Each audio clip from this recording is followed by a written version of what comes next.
Bueno, es un gusto estar con ustedes. Quiero agradecer a el compañero y amigo Juan Carlos Monedero por la invitación.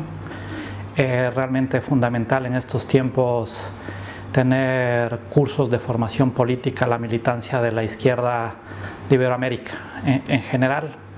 El día de hoy voy a tratar un poco de conversar con ustedes, de hablar sobre el tema de las nuevas tecnologías, si es que son herramientas de emancipación o de nuevas servidumbres a nivel mundial en el marco de la nueva geopolítica. Para eso quisiera tratar algunos temas. El primer tema que quiero tratar es englobarle dentro de la crisis del capitalismo, la transición del capitalismo industrial al capitalismo cognitivo, eso cómo se enmarca dentro del colonialismo digital. Me circunscribiré principalmente al tema de lo que ha sucedido en América Latina con respecto a la ciencia, a la tecnología y la innovación. Todo esto en el marco de aproximadamente los últimos 20 años, ¿no? Para hablar del estrangulamiento tecnocognitivo de América Latina y el Caribe y su correspondiente neodependentismo cognitivo, ¿no? Para finalmente hablar sobre la necesidad de construir un nuevo sistema del conocimiento, un cambio en la matriz cognitiva, ¿no? Y qué implicaría esto, ¿no? Un tema fundamental que voy a tratar es el tema de la apropiación de la vida y el tema de la verdad, ¿no? Empecemos por el primer tema, ¿no? En términos generales, en el marco, el contexto que vive el mundo es una crisis del capitalismo, ¿no? Esto se ha demostrado a través de varios estudios en donde se ve claramente a lo largo de las últimas décadas una caída de la tasa de ganancia, lo que se denomina la tasa decreciente de ganancia, ¿no? Lo ha dicho Roberts o Maito, lo han demostrado, esta tasa decreciente de ganancia, ¿no? Existe más dificultades de generar procesos de acumulación y en ese sentido de ganancia. Y en ese marco lo que se vive a nivel mundial es el retorno de lo que fue, podríamos decir, la primera etapa del capitalismo, en donde se basó en un capitalismo de transferencia de ganancias, ¿no? Basado principalmente en el tema de una práctica del rentismo a través de los recursos naturales y a través de las prácticas de la esclavitud. Vino un segundo momento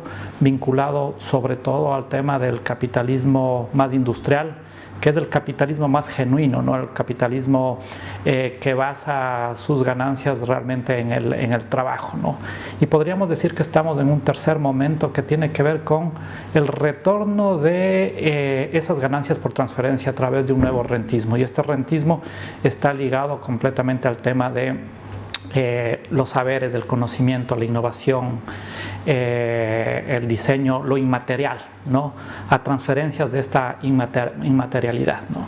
Entonces, esto configura lo que a muchos han llamado el capitalismo cognitivo o el capitalismo del selfie. Permítanme hablar un poco sobre este nuevo capitalismo y esta transición, ¿no? Que está viviendo ahorita mismo el capitalismo. Existe un proceso de crisis de la acumulación, crisis de la ganancia, llamémoslo así, y frente a eso la salida son nuevas prácticas rentistas ligadas a estas nuevas tecnologías. Quizás empezar con un Twitter que me llegó justamente un 1 de mayo, el Día del Trabajador, y decía: le recordamos a los usuarios que este momento estamos todos trabajando para Twitter.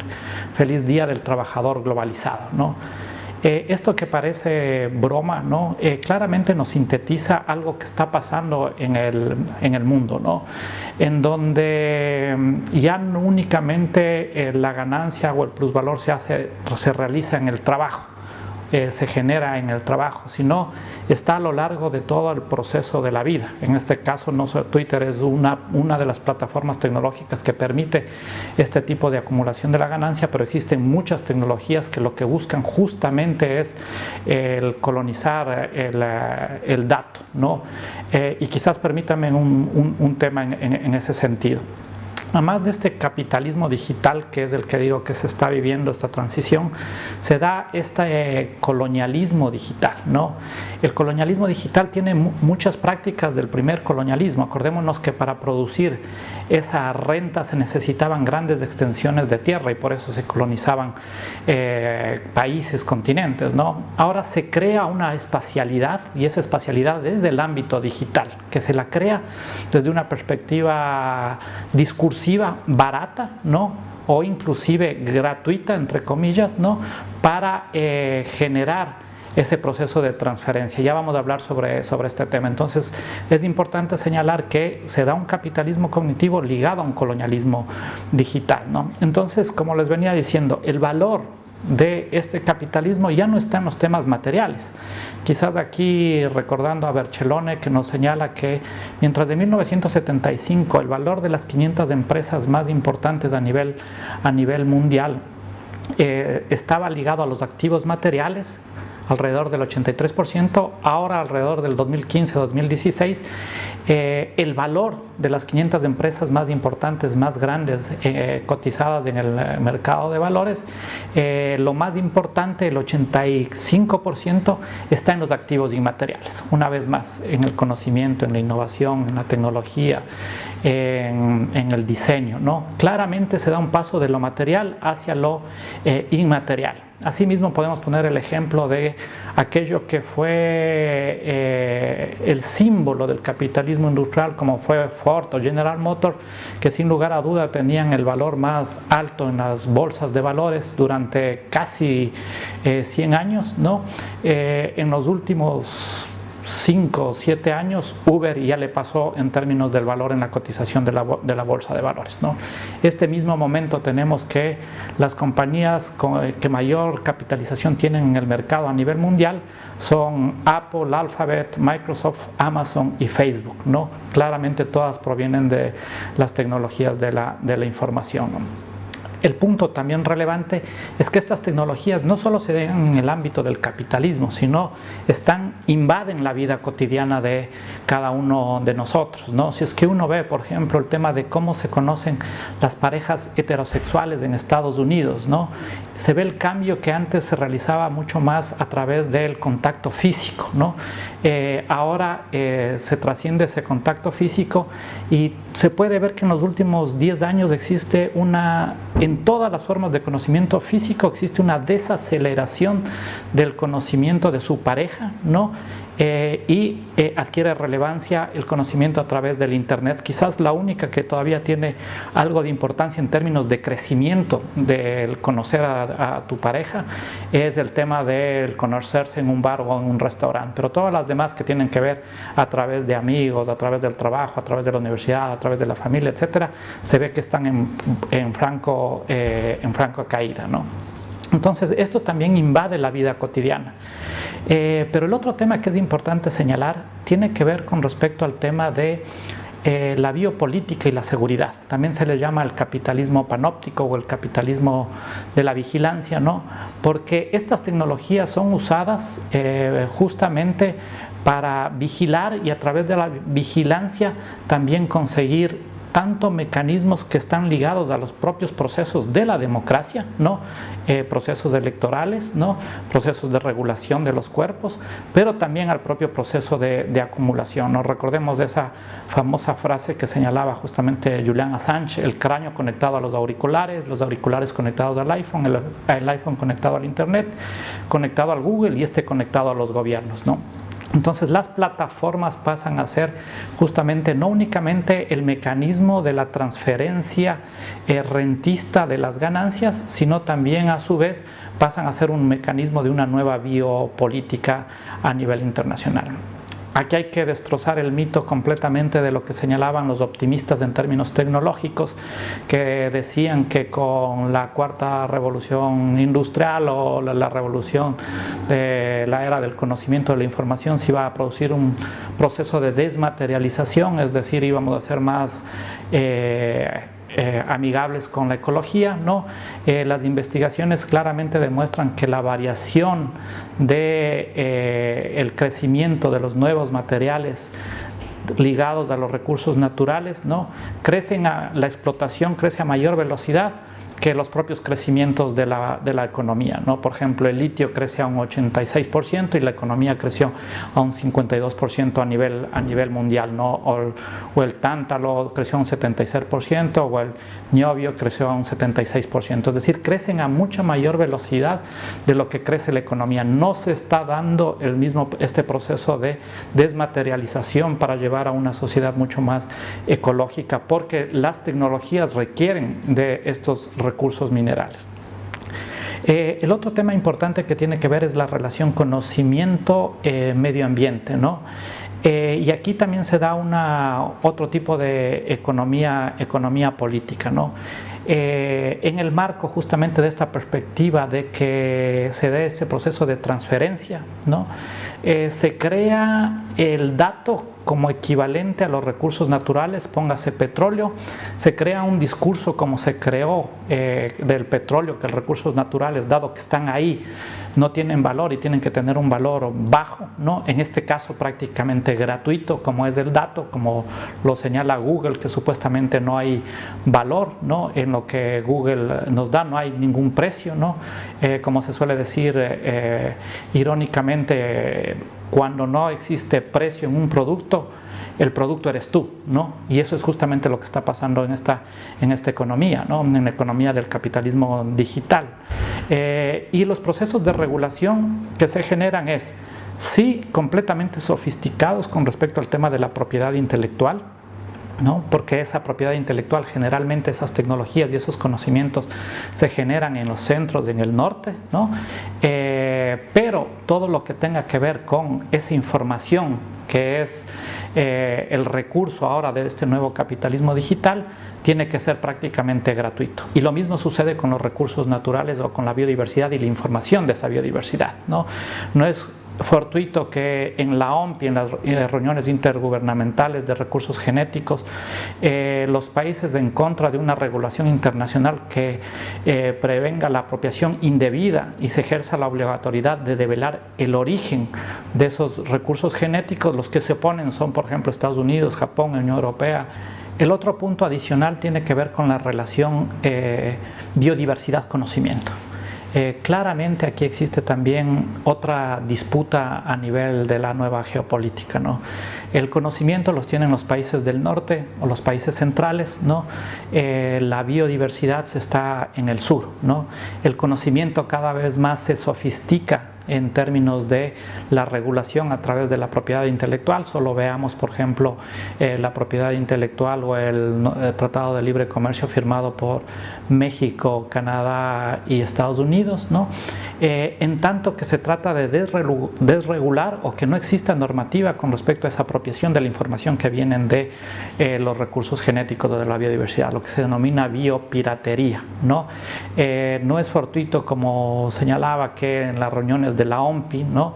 Los países en contra de una regulación internacional que prevenga la apropiación indebida de estos recursos genéticos y que permita la obligatoriedad de la develación de origen sean los países del norte, como Estados Unidos, Japón, la Unión Europea, Reino Unido, ¿no? ¿Por qué? Porque ahí existe mucha riqueza, ¿no? En esa información de esa biodiversidad. Pero ¿dónde se procesa esa información? En los grandes centros, ¿no? en el norte, y luego se realiza un proceso justamente de neodependentismo, llamémoslo así, en función de esa tecnología que se venden en el marco de esta información que sale, lo que se denomina generalmente biopiratería, ¿no? En este marco, un tema fundamental, quizás como dos primeros puntos que quisiera señalar, es el tema de el mundo vive una crisis del capitalismo, de la acumulación, existe una tasa decreciente de ganancia de ese capitalismo, ¿no? Cada vez se hace más difícil generar esa ganancia. Frente a eso, una de las salidas que se da es justamente buscar nuevas formas ligadas o parecidas, bajo otros términos, al primer capitalismo a través de una transferencia de esa ganancia, en este caso principalmente a través de nuevas prácticas extractivistas, ¿no? Estas prácticas, dicho de otra forma, lo que acabo de señalar, extractivistas, están ligadas a el tema de la minería de datos, toda la información que se tiene a través de las tecnologías de información, que además es necesario sumarlas las nuevas formas de Internet, como el Internet de las cosas o el Internet logístico, que cada vez son mucho más dentro de nuestras economías, dentro de nuestra sociedad. Se da a través de la apropiación de la biopiratería, ¿no? Se da a través de la apropiación del conocimiento y de la investigación del norte, del sur, ¿no? Justamente en México, la directora del CONACYT, la doctora María Elena Álvarez Bulia, señalaba que en la anterior CONACYT había transferencias directas de la Oficina de Ciencias y Tecnología a las grandes transnacionales por alrededor de 41.000 millones de pesos, ¿no? Que realmente demuestra cómo desde el Estado se subsidia ni siquiera al privado nacional, sino al privado a nivel internacional. Y un tema que no es menor, porque te genera una nueva división internacional del trabajo, es la relación en la migración, de la migración calificada de la no calificada, ¿no? La calificada, existe lo que se denomina literalmente robo de cerebros, ¿no? Se da todas las facilidades para que las personas que viven en el sur, que tienen altos niveles de calificación, son científicos, trabajen en el norte, ¿no? O se generan a través de las redes a nivel internacional un trabajo cooperativo, colectivo, que permita la apropiación de estas grandes transnacionales a nivel mundial, no solo de las plataformas digitales, sino también del mismo quehacer científico tecnológico. Esto es lo que yo he denominado será un proceso de extractivismo infocognitivo, ¿no?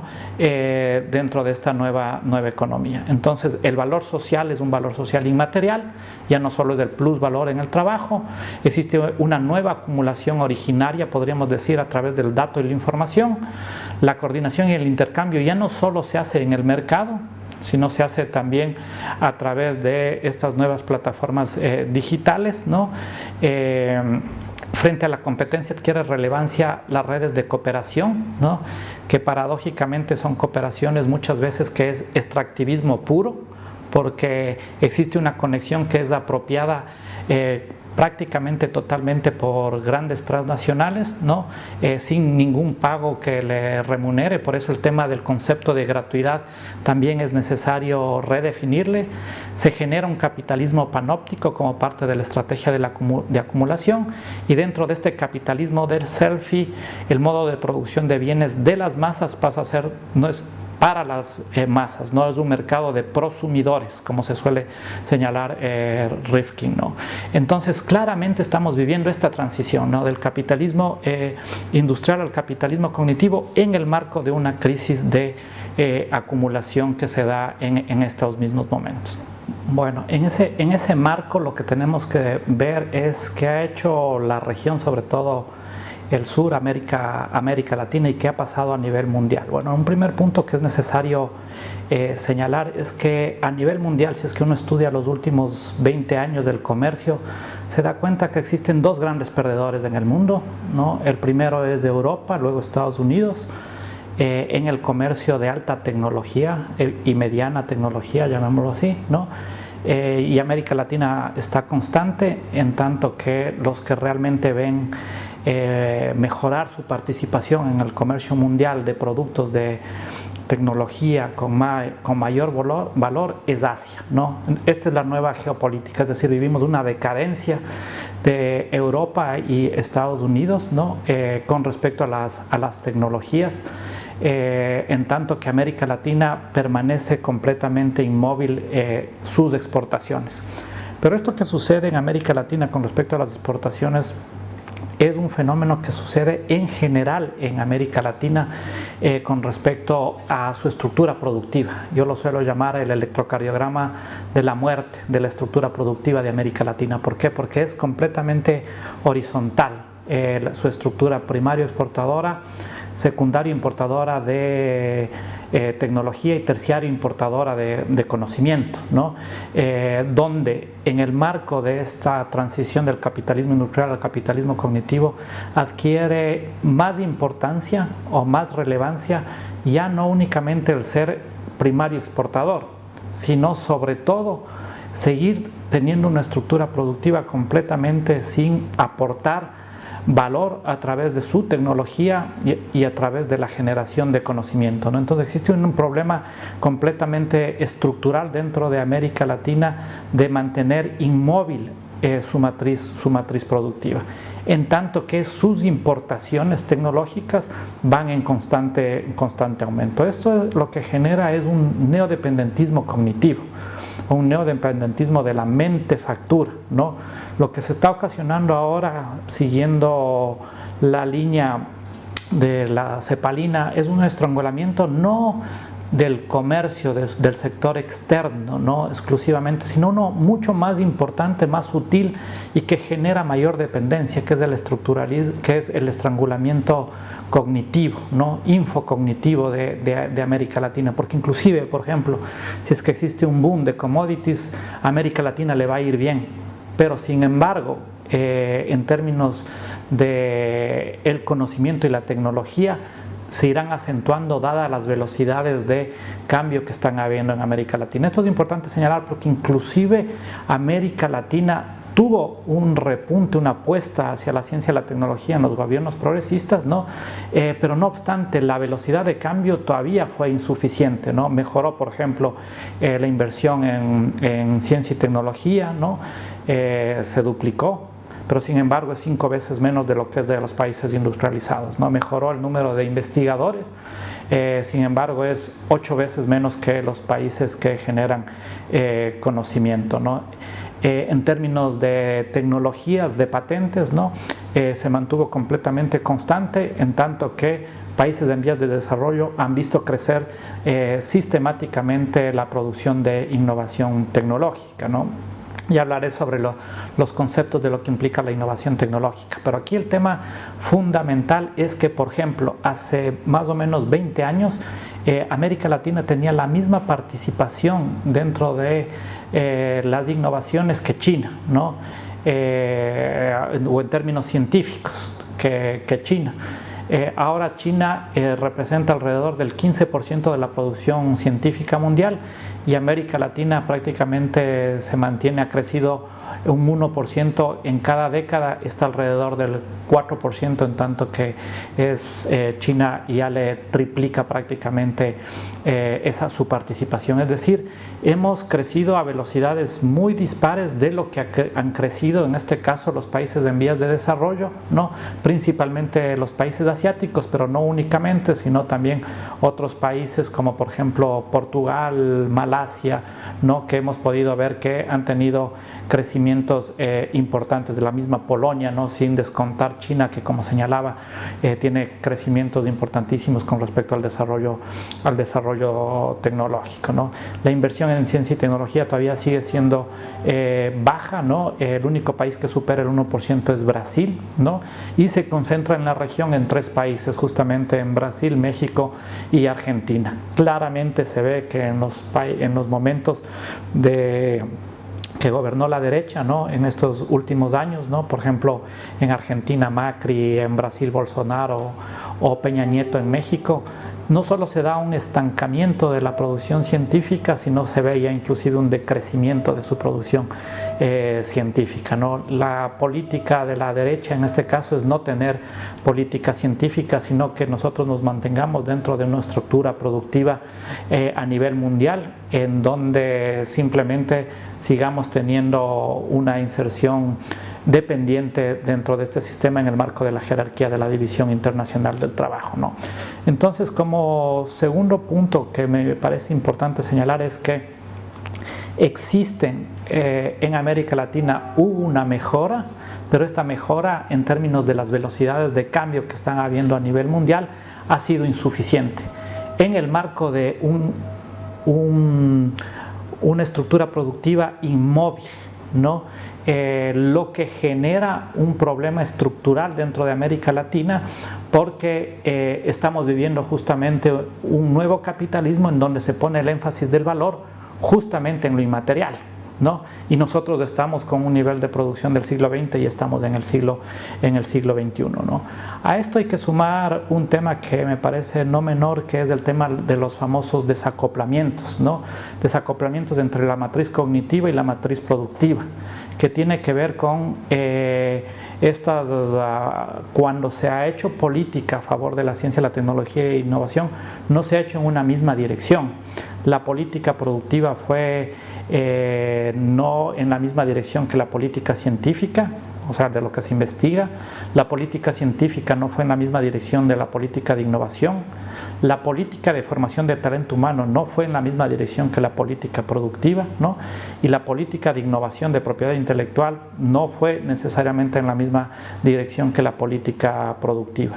En el marco de que no se consolidó una integración regional que permita generar economías de escala con respecto a la producción científico-tecnológica a nivel regional, ¿no? Esto genera estos desacoplamientos, ¿no?, entre una cultura rentista primaria exportadora, secundaria importadora de tecnología y terciaria importadora de conocimiento, ¿no?, con un sistema cognitivo científico que realmente no logra despuntar, genera este estrangulamiento tecnocognitivo en la región en el marco de esta transición del capitalismo industrial al capitalismo cognitivo. Entonces hay un problema completamente estructural dentro de esto. Ahora bien, un tema fundamental que me parece es articular el tema de estas tecnologías al tema del tiempo, ¿no? Y voy a mencionar un tema muy simple de entender, ¿no? En el capitalismo industrial, la forma de apropiación del plusvalor era la apropiación del tiempo del trabajador y de los trabajadores, en este caso adentro de una fábrica, ¿no? Ahora esa fábrica se rompen las paredes y se estructuran dentro de toda la sociedad, ¿no?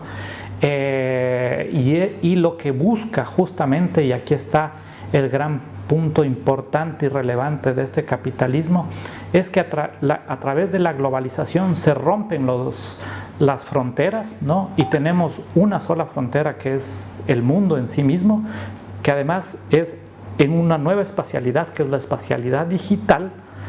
Pero lo que se busca ahora es justamente ya no solo tener el tiempo del trabajo del plusvalor, sino tener el tiempo general de la vida de los ciudadanos, a través de tener a los ciudadanos conectados el mayor tiempo posible, dando información y dando datos a las grandes carreteras comunicacionales, porque además se generan monopolios de carreteras comunicacionales que en el caso de América Latina desembocan en Miami directamente, ¿no? O sea, estas donde están almacenados nuestros datos es el equivalente a lo que en el sistema financiero es el FED.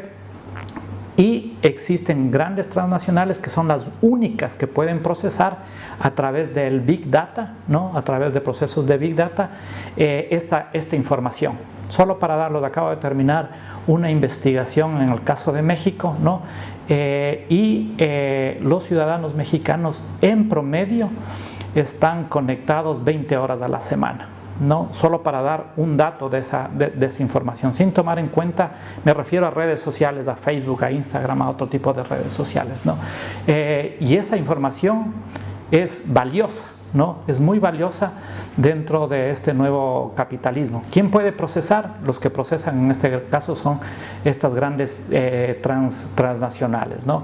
Entonces no se crean, no hay que creerse el cuento cuando se dice que Google es gratuito, ¿no? Realmente se está apropiando de nuestra información y con eso está haciendo grandes fortunas. Y los que logran realmente hacerlo este tipo de modelo de negocio, lo que buscan es tener los monopolios. Leía justamente el otro día una frase que resulta paradójico e irónico, ¿no?, diciendo que la competencia es para los perdedores, porque lo que se busca es tener exclusivamente monopolios, ¿no? Y realmente lo que estamos viendo son monopolios en donde ya los estados no tienen la capacidad de regular o no quieren regular a estas grandes transnacionales, ¿no?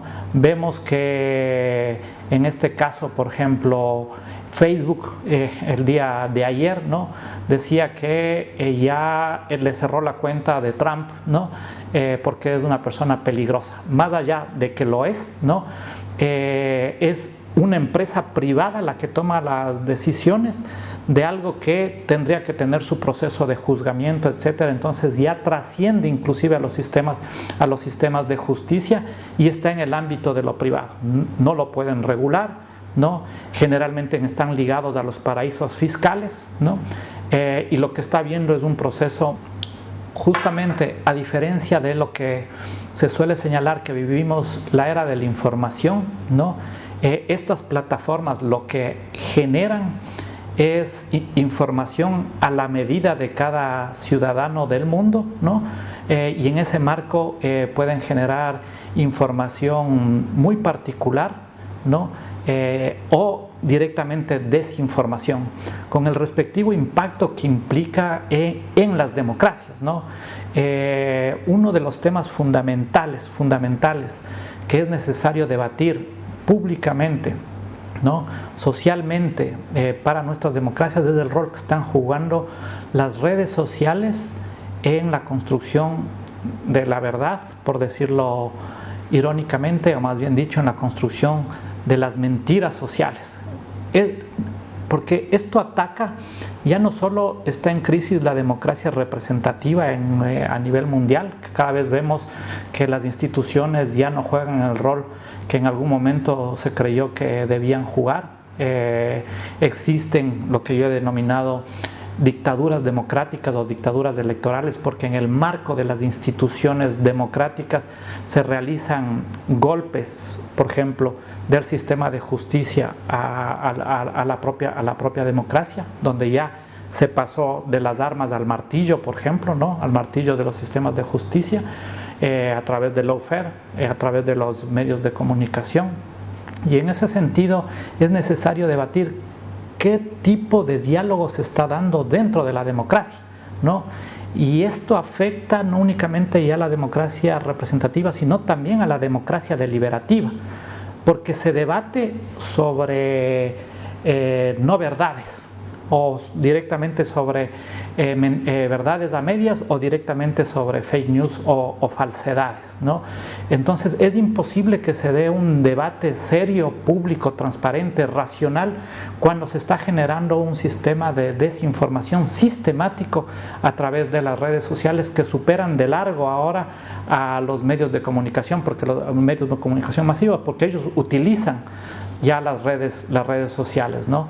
Entonces estamos viviendo un grave problema. En el primer punto es la apropiación del tiempo, que es la apropiación de la vida, ¿no? En el ámbito de la acumulación, y en el ámbito de la democracia lo que estamos viviendo es justamente la disputa por la verdad, ¿no? Que tiene que ser el paradigma,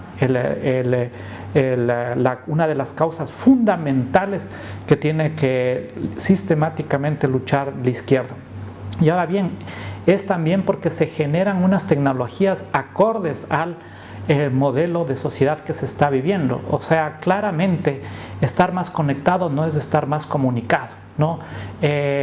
Bowman señalaba un tema que a mí me parece fundamental, que Zuckerberg logra entender lo que pasa a nivel mundial. Bueno, él no entendió porque robó la idea de otra persona, como es conocido, ¿no? En su misma biografía que se da. Pero lo que realmente se logra entender es que el tipo de sociedad que estamos viviendo es sociedad de solitarios, ¿no? Y las redes sociales lo que generan en ese marco es justamente unas falsas compañías, ¿no? De una manera completamente individual, porque a diferencia de lo que sucede cuando estamos en una asamblea en donde no se pueden, cuando alguien te interpela, el otro tiene que responder, ¿no? Cuando estamos hablando de redes sociales, si es que a alguien no me gusta lo que está diciendo, simplemente yo le doy un clic y le desaparezco, ¿no? Entonces son otras formas de comunicación completamente diferentes a lo que implicaría construir una democracia deliberativa, y quizás lo que queda es la democracia participativa, ¿no? Que es con las cuales los territorios principalmente del sur del mundo, de América Latina, están dando su resistencia, ¿no? Su resistencia completamente creativa. Y aquí viene un punto fundamental, ¿no? que quizás es el corolario para terminar. El punto que nosotros queremos señalar es que este sistema de este capitalismo cognitivo que está ligado a una forma de hacer ciencia, que es lo que se denomina la tragedia de los comunes, ¿no? Que es la hipermercantilización del conocimiento, de la tecnología, lleva a un subuso, ¿no? Y también a una no producción de los temas relevantes que necesita la sociedad, ¿no? Y a una subdemocratización de ese conocimiento, ¿no? Este conocimiento es un conocimiento para la renta, ¿no? Para la acumulación, para recuperar la tasa de ganancia, ¿no? No generando necesariamente valor, sino extrayendo valor y buscando a través de estos procesos de los algoritmos, buscar la relación de ese tiempo, porque no solo te interesa el tiempo que tú dedicas a las plataformas y esa información, sino cómo se relaciona ese tiempo en lo que tú estás interactuando, en este caso con las plataformas digitales, para a través del algoritmo poder vender realmente qué le interesa a cada una de las personas en los diferentes ámbitos comerciales o, por ejemplo, políticos o sociales, ¿no? Entonces, aquí resulta completamente fundamental entender que lo que tenemos que buscar son nuevos paradigmas cognitivos, ¿no? Desde el sur global, desde América Latina y el Caribe, desde los países del sur de Europa, ¿no? Existen como tres vías, ¿no? Principalmente desde América Latina existen como tres vías. La una es seguir como estamos, lo que implica profundizar la dependencia. La otra es tener un tipo de inserción al estilo Corea del Sur, ¿no? Que se logra insertar dentro de este capitalismo cognitivo, pero dentro de esta lógica de alienación individual y social, ¿no?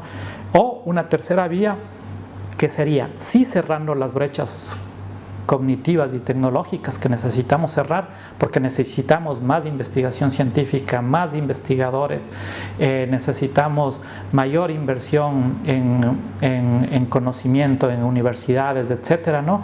Pero generar un cambio en la matriz cognitiva, que es la matriz científica, ¿no?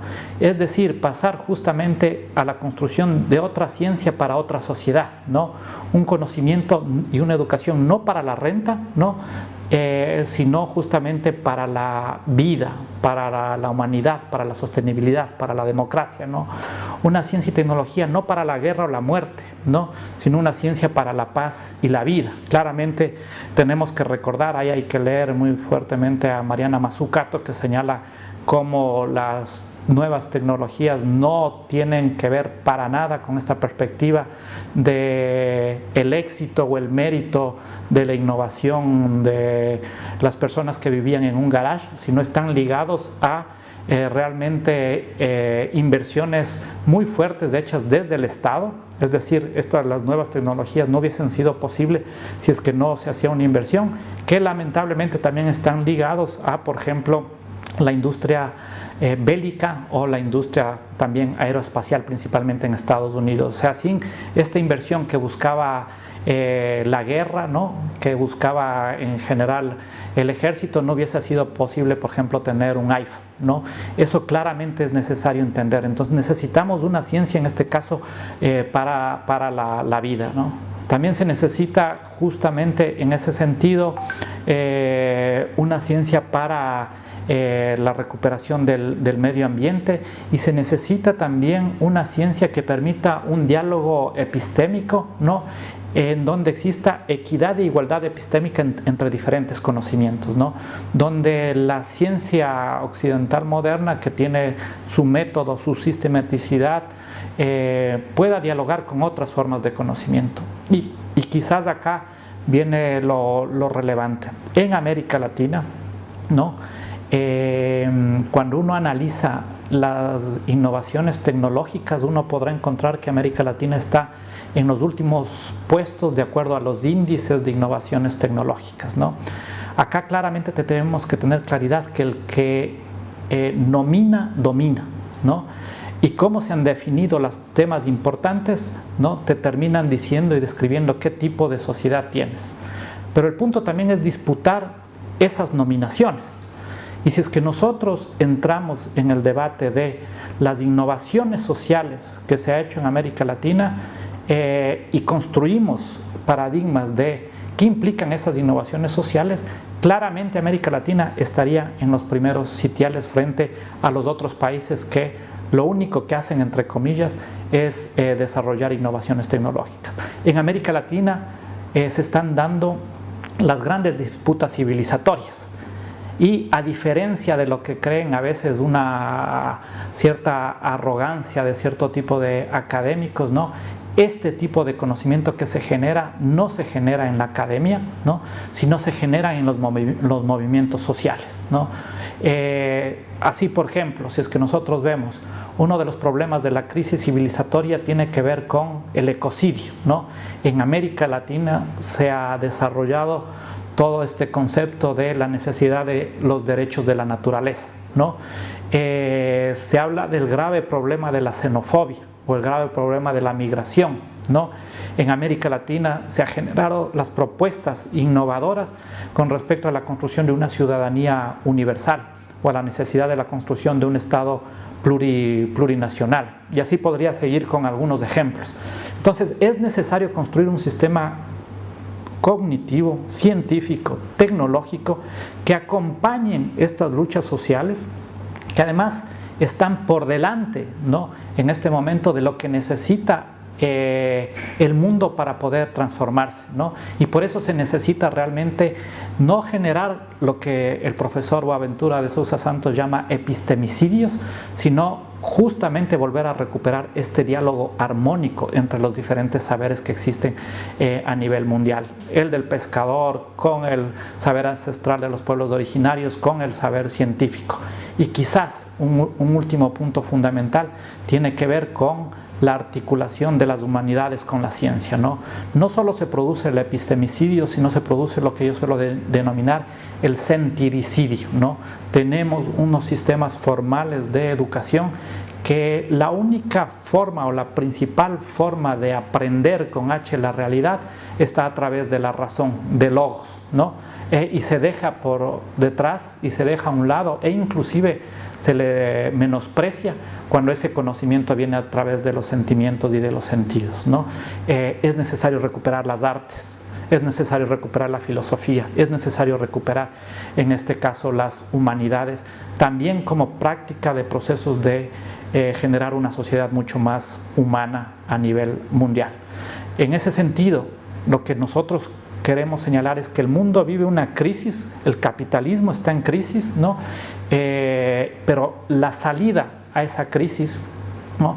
No es con buscar las mismas formas de hacer ciencia y las mismas tecnologías que ya se hacen en este mismo momento, que lo que hacen es profundizar esa sociedad anómica, esa sociedad de solitarios, esa sociedad egoísta, ¿no? Sino buscar un cambio radical en la matriz cognitiva, que no únicamente parta por lo formal de la educación, sino que esté en el marco de procesos de interacción social y procesos de una democracia radical.